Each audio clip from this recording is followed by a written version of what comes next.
Vous êtes sûr qu'il n'y a qu'une seule liste de droite? Moi, je vois des gens qui vont derrière le président sortant, mais je vois aussi d'autres personnes dans plusieurs communes qui s'apprêtent et qui se sont apprêtées depuis plusieurs semaines et qui sont pourtant qualifiés, soi-disant, de droite, eh bien derrière une autre ou d'autres candidats. Donc laissons le dépôt de liste se faire, les Réunionnaises et Réunionnais jugeront. Nous, en tout cas, on mène notre campagne. Moi, je n'ai pas fait de promesses inconsidérées l'année dernière. Je n'ai pas dit « élisez-moi et vous êtes sûr que je serai là à ce poste précis ». D'autres l'ont dit. Donc il faut maintenant que ces personnes trouvent les explications à donner à leur population respective. Moi, j'ai dit à ma population de Saint-Joseph, la population municipale, que nous sommes un bout de cap de la Réunion. Et que par conséquent, Saint-Joseph a besoin de moyens comme d'autres communes. Mais qu'il faut passer un cap et l'expérience que j'ai acquise durant 3 mandats et maintenant renouvelée grâce à la confiance de la population pour un 4e mandat, eh bien que cette expérience-là soit mise au profit des Réunionnaises et des Réunionnais. J'étais candidat en 2015, je ne gênais personne, il n'y avait pas de division de la gauche à cette période-là. Pourquoi aujourd'hui je serais un diviseur? Au contraire, je dis à tous ceux qui se divisent sur les 4 autres listes de gauche, rejoignez-nous, c'est plus simple. Nous vous ouvrons les bras, nous vous disons, venez avec nous, ce sera comme ça qu'on travaillera, parce qu'on a tiré les leçons, nous, de notre contre-performance de 2015. Il y a un gros problème sur la fourniture des matières premières à la Réunion, pas que pour la route du littoral. Nous avons 168 000 logements à construire dans les 15 ans qui viennent.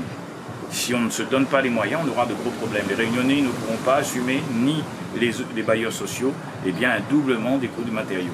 Donc il faut travailler à résoudre ce problème-là en lançant une nouvelle, un nouveau plan des carrières et des zones de curage de la Réunion. Cela est possible et nous le démontrerons. Un rapport du Césaire l'a démontré récemment.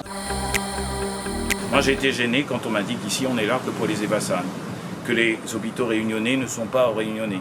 Donc c'était un mot malheureux, mais ce que je veux dire c'est qu'il faut au contraire demain positiver les choses. Et dans la sécurité civile, je veux vous dire que j'ai envie demain que sur Pierrefonds soit implantée une base d'hélicoptères de la sécurité civile pour que quand quelqu'un tombe à la mer entre Saint-Leu et Sainte-Rose, on ne lui dit pas d'attendre avant de se noyer, mais qu'on se dise tout simplement que l'hélicoptère de la gendarmerie ne viendra pas, il vaut mieux qu'on déploie justement celui de l'hélicoptère rouge de la sécurité civile.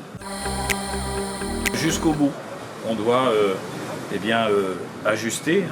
C'est comme dans un sport collectif, le match se joue jusqu'au bout, et là c'est dans la préparation. Je rencontre beaucoup de personnes. Si je vous dis qu'actuellement, moi, mon problème, c'est que j'ai 15 personnes de plus que ce que la liste permet de loger. Donc, d'ores et déjà, ce matin, 91% de la liste était mis sur la table et affirmée. Et puis, la confirmation se fera sur les 2 jours qui viennent, puisque nous déposerons vraisemblablement mercredi à la préfecture la liste de la Réunion des territoires. Nous voulons représenter la Réunion des territoires, les territoires de la Réunion. Et nous avons envie que la région reparte vers les territoires, ce qu'elle ne fait plus depuis très longtemps. Et cet objectif, c'est de prendre des gens qui ressemblent Réunionnaises et Réunionnais. C'est de prendre des gens qui agissent pour la Réunion. C'est de prendre des personnes qui ont envie vraiment de travailler pour une Réunion qui, demain, fasse exploser les barbelés du Covid d'aujourd'hui qui nous enserrent, qui nous empêchent de sortir, pour qu'on redevienne nous-mêmes véritablement. C'est là-dessus, c'est Marcel Puy dans le domaine du sport, c'est Henri-Claude Potin qui est colonel des pompiers et qui à 55 ans a aujourd'hui, je crois, beaucoup à montrer.